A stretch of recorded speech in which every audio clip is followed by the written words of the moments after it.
Hello everyone, welcome back to the course on Health Humanities, Indian and Western Medical Knowledge Traditions. This is lecture number 38 on representation of disability in English literature.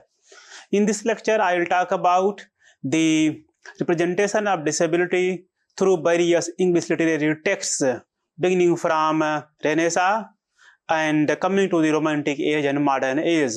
In this lecture, I will talk about how disability has been represented and how it has been seen as a part of aesthetic representation.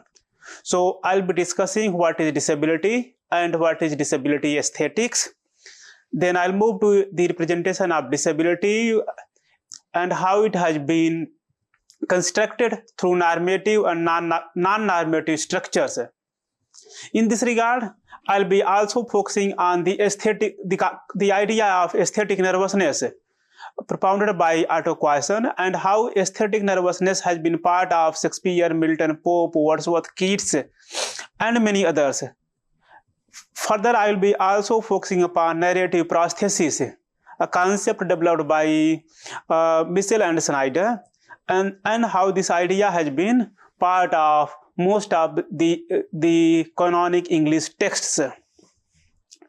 So to begin with,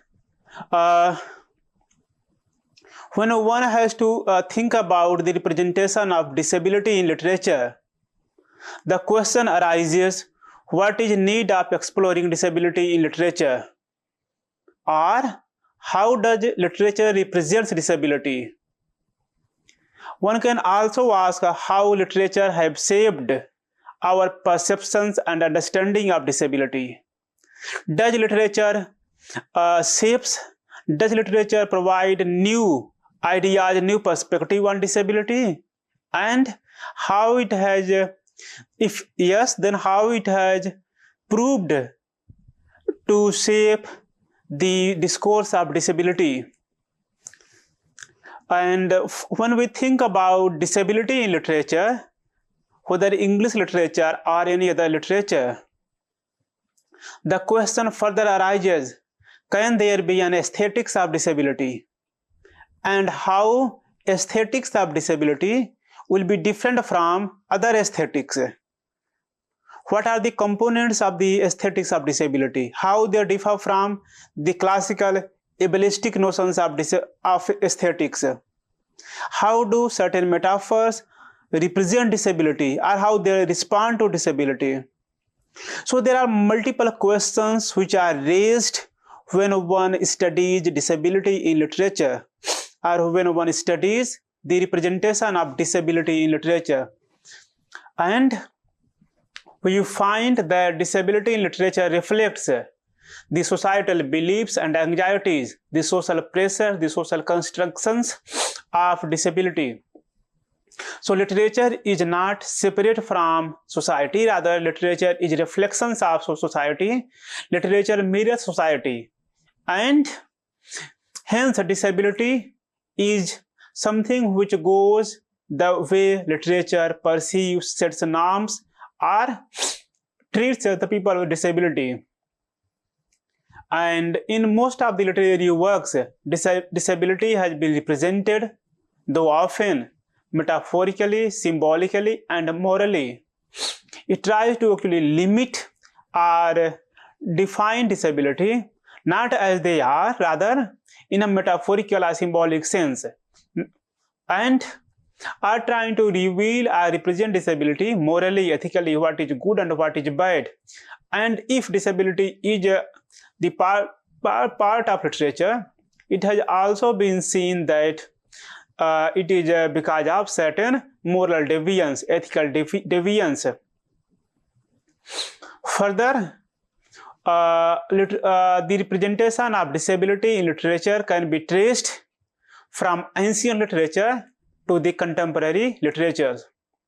So in this way, we find that disability in literature has a lot of questions to be answered, as well as a lot of questions which it also raises. So it doesn't only answer the questions, but it also raises questions. And in this way, it talks about how disability has been represented and then how it has become the part of common discourse to shape one's understanding of disability.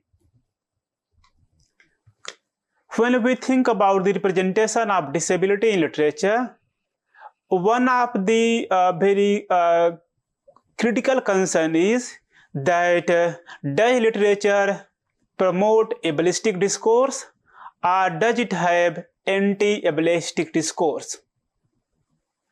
So where does literature stand?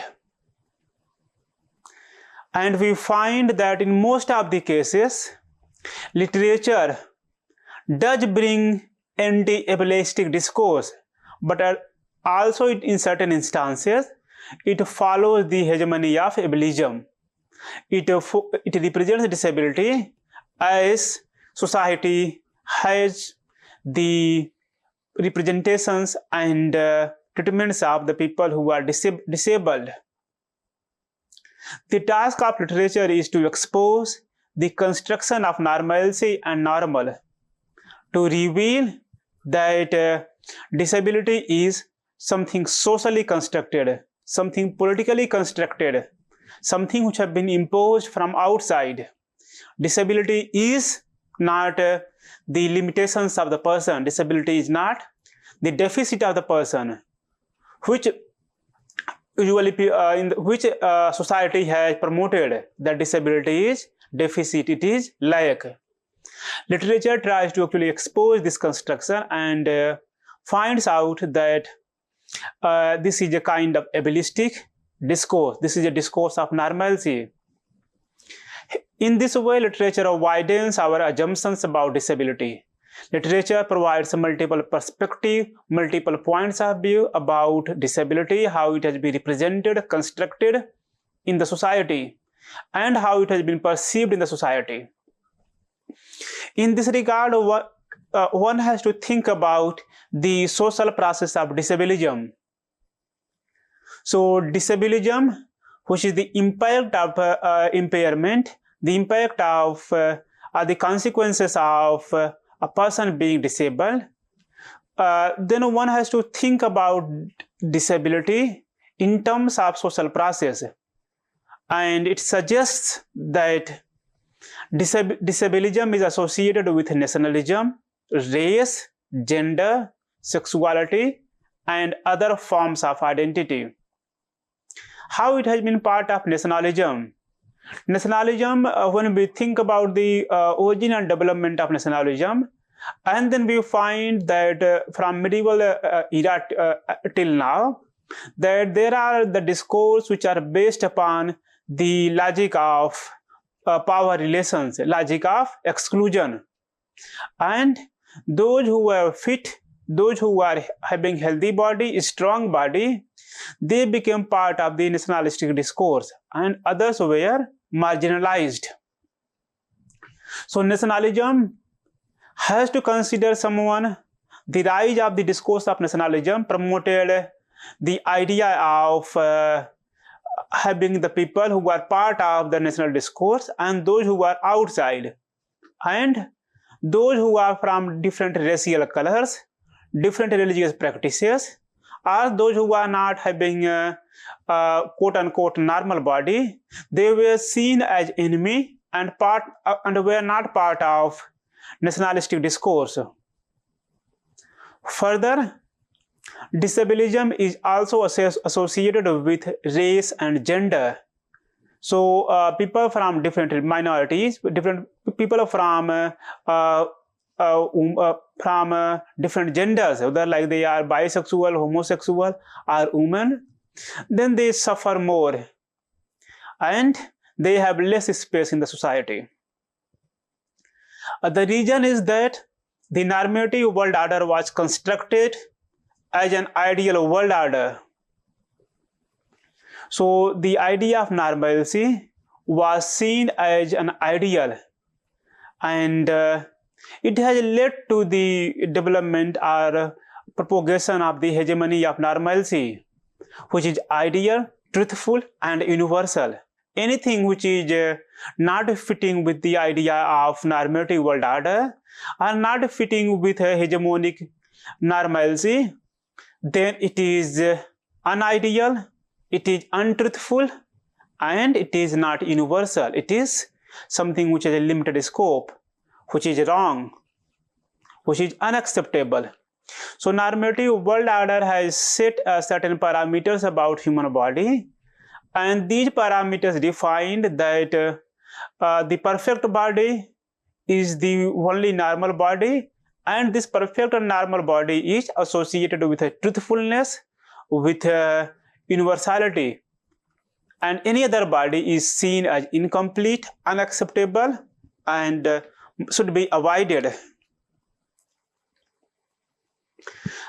So the normative structures have their own ways of weaving the story, and the non-disabled characters, when we see the representation of non-disabled characters as heroes in literature, then we also find the representation of disabled characters as villain. In most of the classical texts, whether Indian or Westerns, the people who are disabled, they are represented as villain, as wicked characters, and those who are able-bodied, masculine, and having a strong body, they were seen as heroes who can fight the battle, who can protect their own people. So they are seen as heroes and leaders. And this idea of the representation of non-disabled character as heroes reinforces normative structures. It reinforces normative world order, because everyone else has been seen as deviant and unacceptable. Further, the classical notion of beauty and aesthetics are also the part of the concept of normalcy and hegemony. So the classical aesthetic beauty and also the classical notion of human body, which is strong, which is perfect, they portray themselves as someone who are the upholders of the law, who are the upholders of the normalcy, and anything else is part of deviancy, anything else is part of unacceptability. Let us think about how this non-normative world order projects the people who are deformed, who are quote-unquote deformed, or they are disabled. And what are the norms, what are the criteria, what are the social way of representing them?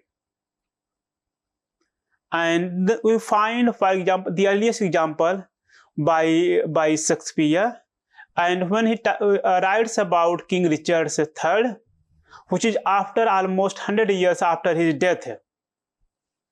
And at one point, Richard III himself talks about his deformities, his own body.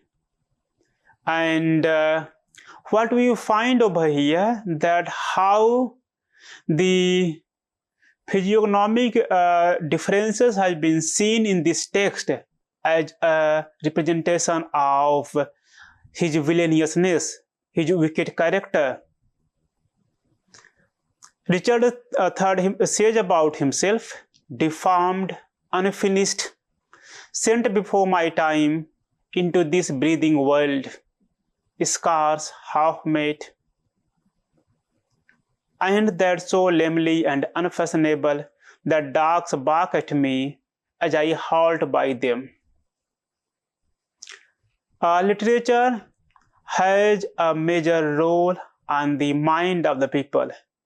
It shapes one's understanding, one's belief, and one's practices, also one's behavior. And when Shakespeare's Richard III says about himself, deformed, that it is not having the proper perfect form. So there is one perfect form, one ideal form, which deviates from the ideal form is called deformed. So this ideal form is the normative form, what one can say the normal form, unfinished. So this is like complete human being, and this is incomplete, unfinished. So when God was making Richard King, he left him unfinished, incomplete. So Richard III is deformed, not meeting with are similar to the ideal form, incomplete, unfinished, sent before my time, and he was born before the due date. Sent before my time into this breathing world. Scars half made up. So what we find over here, that how he looks like, and his appearance is unfashionable, unacceptable. Even dogs bark at him. When a dog, like when he's going, think about a king and how he has been seen. That this is revealing that how a disabled person has been witnessed and accepted in the society. And it is not only other human beings, but animals also take revenge on them. The dogs bark at him, revealing that he is not the proper human being. He is deformed and unfinished. He was prematurely born. And his wickedness, villainousness has been seen through his disability in the text, in the play. And then the task of literature is to solve this problem of deformity, to actually make the deformity of Richard King as something else. And so if it is solved and promoted to something higher level, this is called what Otto Quasson and Michel and Snyder say, aesthetic nervousness and narrative prosthesis, that the narrative of the text is constructing a new identity of the disabled characters, or the narrative is nervous, it is trying to turn it into something else, or it can be consumed in a way that the people who are disabled, that they become the part of the humor, the part of laugh, the metaphor of laughter for the non-disabled people. So they can be objectified and consumed by the normative people for their entertainment. When we think about the notion of deformity, which Shakespeare is saying about Richard III, one has to consider what Bacon has to say about deformity. He calls it inner corruption. It is that somebody is evil from inside, he has no moral sense, has no ethical sense. So the discourse of disabled or discourse of disability during Shakespearean period or Renaissance period was that the people who are disabled, they are not acceptable, they are seen as corrupt and ethically unacceptable human beings. When we further move and talk about the relationship between non-disabled people with the disabled people, and we find that there are certain questions which are often asked when a non-disabled person meets a disabled person. The first question which they can have: what happened? Why are you not able to walk properly? Why are you not able to lift certain things? Why are you not able to raise your hand or move your hand? What's wrong with you? So there are certain questions which are raised about the disabled people when they come when they have an encounter with non-disabled people. And this is the point where the exposition of narrative about disabled people begin. And this narrative takes a shape, it moves forward in the constricted explanations like what is wrong, and it will begin with that answer, that why the person is not able to walk or move his or her limb in a particular way. And when we think about this representation in literature, and this representation or the representation of disabled people has certain kind of narrative consciousness, and this narrative consciousness by Otto Quasson is called aesthetic nervousness. What is aesthetic nervousness? Otto Quasson says that aesthetic nervousness is the charged encounter between normative and non-normative embodiment. That when the so-called normal people meets with the disabled person, and what happens between them? It says aesthetic nervousness is seen when the dominant protocols of representation within the literary text are short-circuited in relation to disability. That there are certain ways of literary representation, that they like character, and then we have the evolution of character. What you call that one has to talk about different aspects, different types, different aspects of the personality of the character. But the moment the character is disabled, and then Quasson says that the protocols of representation are short-circuited. Why it is short-circuited? Because the representation of disabled people may invite the mindset of normative people. And what is this mindset of normative people? It can invoke pity, fear, pity over the disabled people, fear of the disabled people, that one may fear the disabled people. One may also fear that they can also be like the disabled people. It may invite one's fascination about disabled people, that what is their life, how they do their activities, and how they manage their routine life. It can also provoke repulsion and disgust, or maybe the non-disabled persons can get surprised by looking what a disabled person can do. Overall, a disabled person has been seen as unwelcome person in the society. And when literature represents them, when narrative represents them, then it breaks the roles of social engagement. It breaks the protocol of social engagement, and then justifies the ableistic narratives. And these narratives of ableism try to portray the disabled character in a very short form and then move to something else.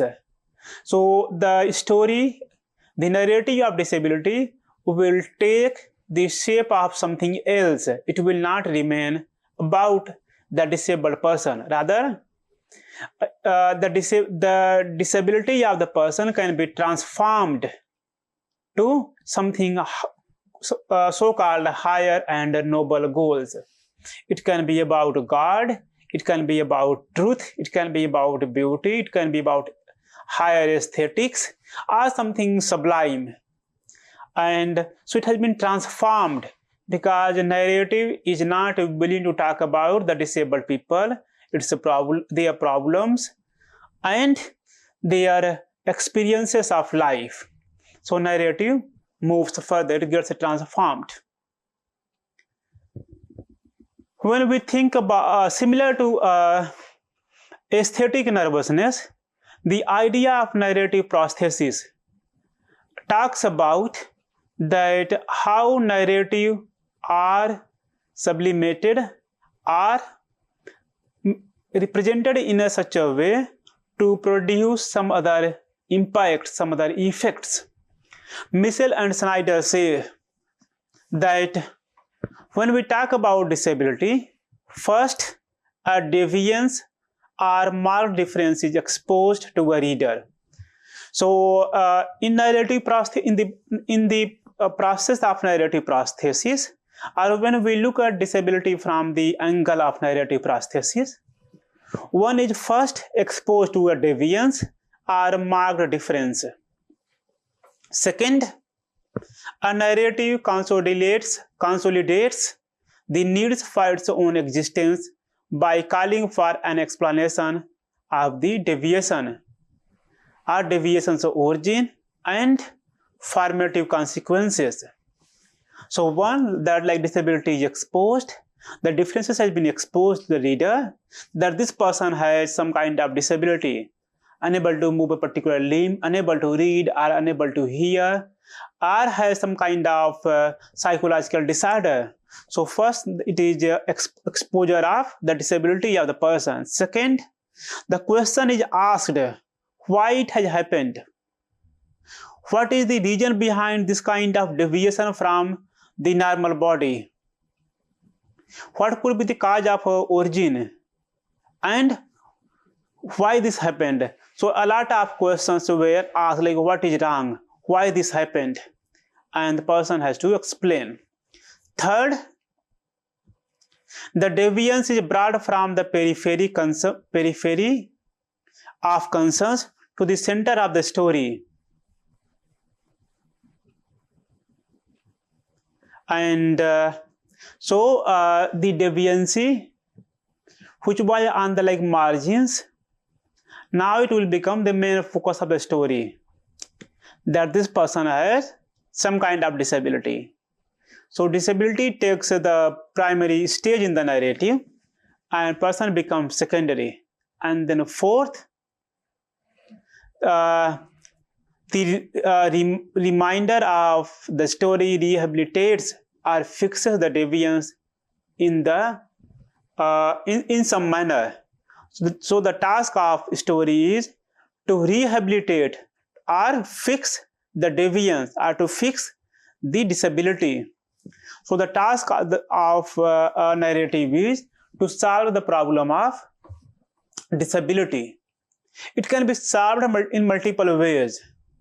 It can be that the person who is disabled, they are spending their time in the memory of God, they are serving God, or the story has been used to carry out some other plot, and it is simply becomes a secondary plot and contributes to the main plot.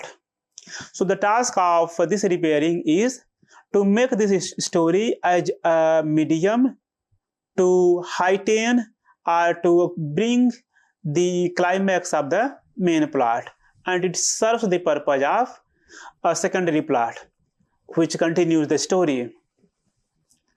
So this fourth step of repair of deviance may involve the obliteration of the difference through cure, the rescue of the despised object from social censor, the extermination of the deviant as purification of the social body, or the re-evaluation of an alternative mode of being. So the fourth step of rehabilitation will talk about curing, about repairing. It will cure what is despised, what is not acceptable in the society, and it will exterminate the deviant. It will purify the social body. So what we find over here that narrative prosthesis works by identifying the disability, then asking the question like why it has happened, and then it brings the disability in the center, and finally it fixes it. Let us think of this idea of disability in terms of narrative prosthesis and aesthetic nervousness in Milton's sonnet, popularly known as On His Blindness, or also known by the first line, when I consider how my light is spent. Let us think about what Milton says about his blindness. And so how Milton became blind. When we see over here, we find that Milton represents the world from the perspective of a blind man. When I consider how my light is spent, ere half my days in this dark world and wide. So this dark world and wide is how the blind people see the world, which is dark, which is wide. And so over here we find that disability has been introduced. That one talent which is death to hide, large with me useless, though my soul more bent, to serve there with my makers and present my true account, lest he returning chide. And then he has a talent which is only his death can hide, but that talent remains useless, revealing that disability prohibits one's, like what is consequences of disability? It makes one's talent useless. And then how it has been fixed? It has been fixed that Milton is returning to God, doth God exact day labor lie denied. Thousands at his bidding speed, and post over land and ocean without rest. They also serve who only stand and wait. So his disability, his blindness has been transformed into the service of God. So we have the idea of aesthetic nervousness, that it is not suitable to represent disability, blindness, and then it has been transformed into something higher, something noble, or what you call narrative prosthesis. The narrative has been reconstructed to represent the service of God, and it is not about blindness anymore. Think about what Pope has to say about transcending deformity.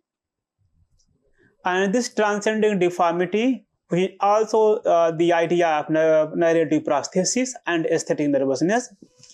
When we think about the paradoxical tension between ability and disability, perfection and imperfection, public and personal deformity, and then we find that the notion of narrative prosthesis or aesthetic nervousness of deformity is affirming the cosmological order of beautiful and true.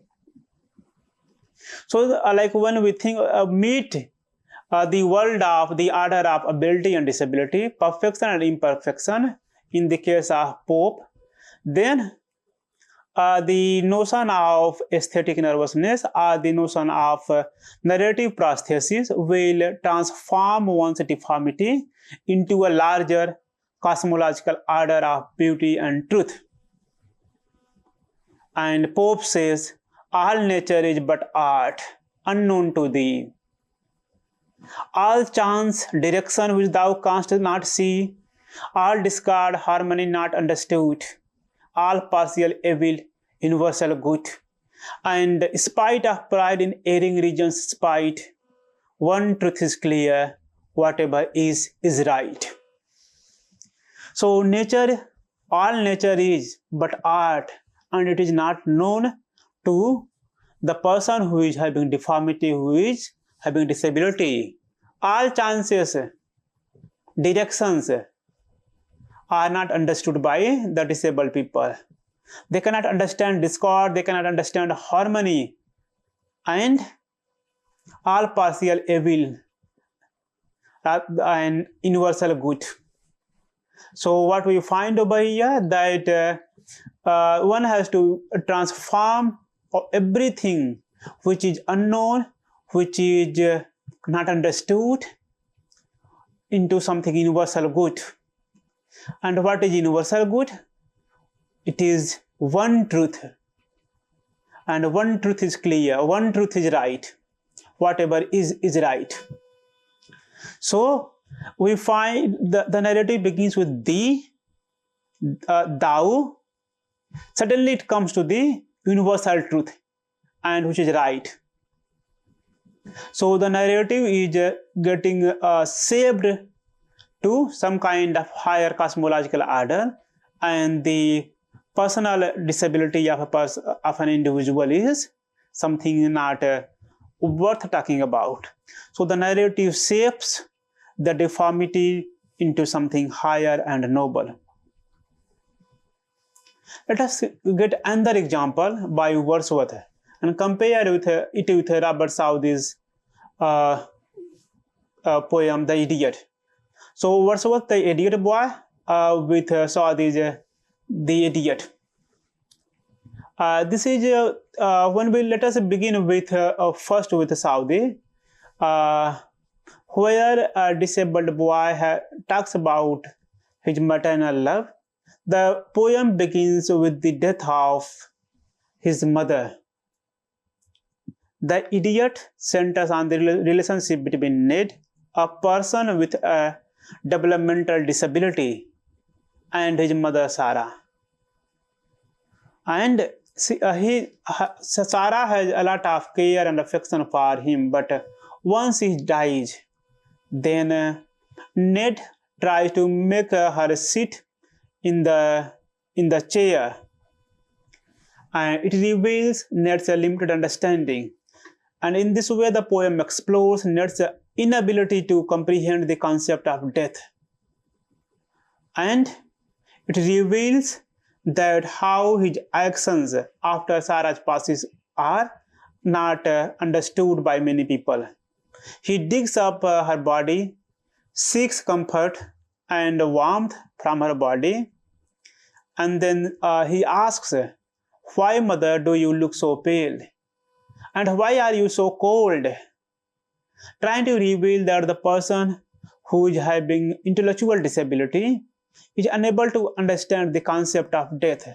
Similar cases we have in the context of Wordsworth, though not this kind of representation, but where the person who is having some kind of psychological disturbance has been called idiot. I mean, the very idea of titling the poem The Idiot Boy or The Idiot reveals some kind of narrative biasness. Let us have one more example. How John Keats has become the worshipper of ableist beauty, ableist body, and masculine body, youthful body.